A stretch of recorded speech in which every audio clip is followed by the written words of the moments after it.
that. Is always higher and higher and higher. It never ends. But there are certain landmarks, certain mileposts on the path that are very significant.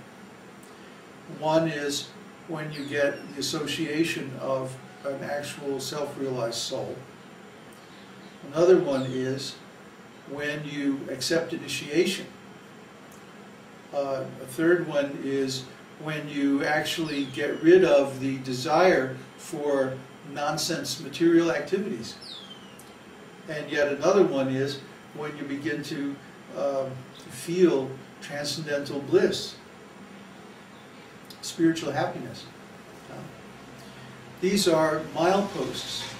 And the ultimate milepost is when we see the personality of Godhead face to face.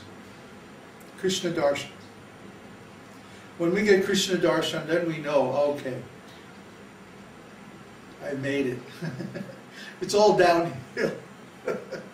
It's easy from that point on.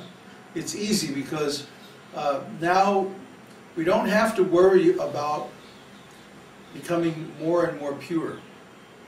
Now all we have to worry about is implementing what we've learned, what we've realized. And that's easy. Compared with attaining purification, it's actually quite easy. So once one attains Krishna Darshan and we're recognized by Krishna as his servant, then we don't, after that we don't have to worry so much. Up until then, there's always a danger of falling down. And yes, that's a very high goal. It's the highest goal. So we should shoot for that. Then, even if we attain something less, it's still going to be very worthwhile. You know? Prabhupada always used the example of, if you're going to go hunting, hunt for the rhinoceros. But even if you miss and get trampled into a little puddle on the ground, people will say, well, he tried his best. So, yeah, aim for the rhinoceros. Go for the highest. And then if you hit it, wow, bingo. More questions? Yes. Neville says, I have another question about consciousness, which may sound silly. How is it possible that consciousness can be covered by matter? Because we want it. The confusion is that we start to identify with the object of consciousness instead of consciousness itself. The soul is conscious. And you can also say that the soul is consciousness, because the soul is nothing but Brahman, right?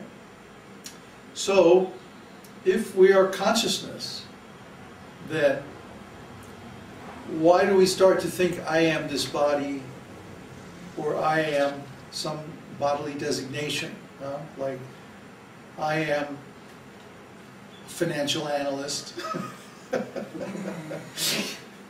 I'm an American, I'm a man, I'm this, I'm that. Why do we think like that? Because we're in identification with the body, its activities, and its designations. The bodily extensions like our possessions, family members, and so on. This is called identification. But this is a disease. This is a diseased condition of the soul when we identify with something that we're not. It's called illusion. Illusion, the word for a Sanskrit word is maya, which means that which is not. That which does not exist. Maya. So, when we are in maya, we think that I am something other than consciousness. Actually, we're just little atoms of consciousness, floating around the Lord's lotus feet. But because we misidentify with the creations in the material world, then that's how our real knowledge gets covered over. We do it to ourselves by our projection, by our identification, by our accepting these designations as being ourself. This is always a mistake. It's always wrong, because these material designations can never be the self. It doesn't really make any sense to say, I am a butcher, a baker, a candlestick maker, an Indian chief, or whatever. Right? That doesn't make sense, because the I is a conscious entity. Means spiritual entity. And all these other things are material, because they're defined in reference to the material energy. So as soon as you say, I am something material, this is nonsense. Huh? Those are not equivalent ontological terms.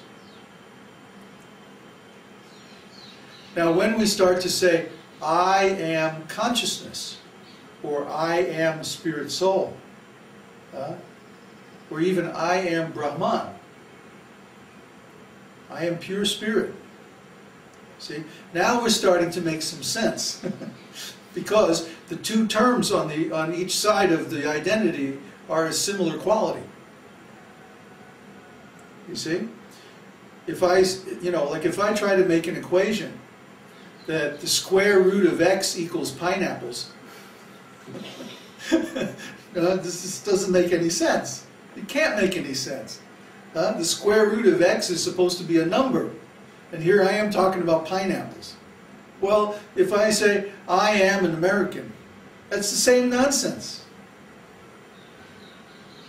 Because I means a spirit soul, and an American is some material designation. So it's actually a form of insanity.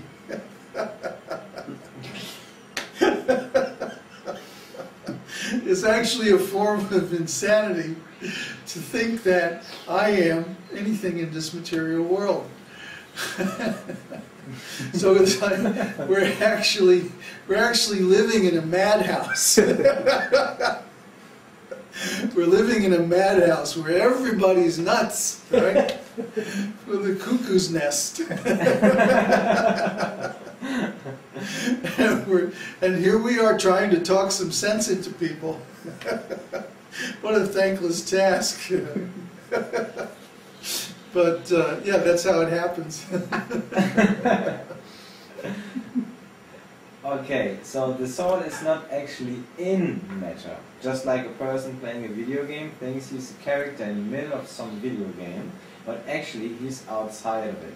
Right. Is that a correct understanding? So actually we aren't really in matter in terms of localization or whatever? No, matter doesn't even really exist because it's temporary. What does Krishna say in Bhagavad Gita 2:16? It's my favorite verse. He says, that which is temporary does not really exist.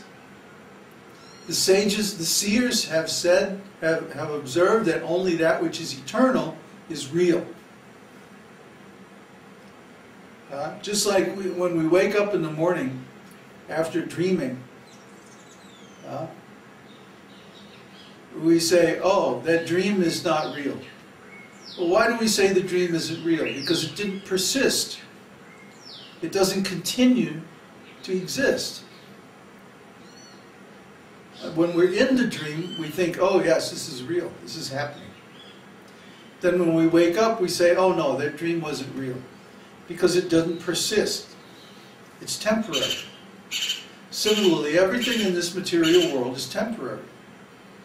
Has a beginning, a middle, and an end. Therefore, it doesn't really exist. Its existence is relative, not absolute. But the soul, the self, the I, consciousness, is real because that consciousness is eternal. By the way, that's another sutra, I think in the third adhyaya. Well, I can hardly wait till I get to some of these. This is going to be so much fun. I'm really having a blast looking into Vedanta, by the way. I'm just having a great time. Anyway, all these things that we hear Srila Prabhupada say about the soul and so on like that, these are all from Vedanta. Vedanta is really the key. It's like the junction between the material and spiritual conception of life. You know, it's like the very definition of what is real and what is unreal, or what is spiritual and what is material, what is temporary and what is eternal. It's all there in the Vedanta. So even though the first part of the Vedanta kind of plods along, as soon as you get to the second, third adhyaya, it really takes off. So I'm looking forward to going all through that with you all. So yeah, we're not really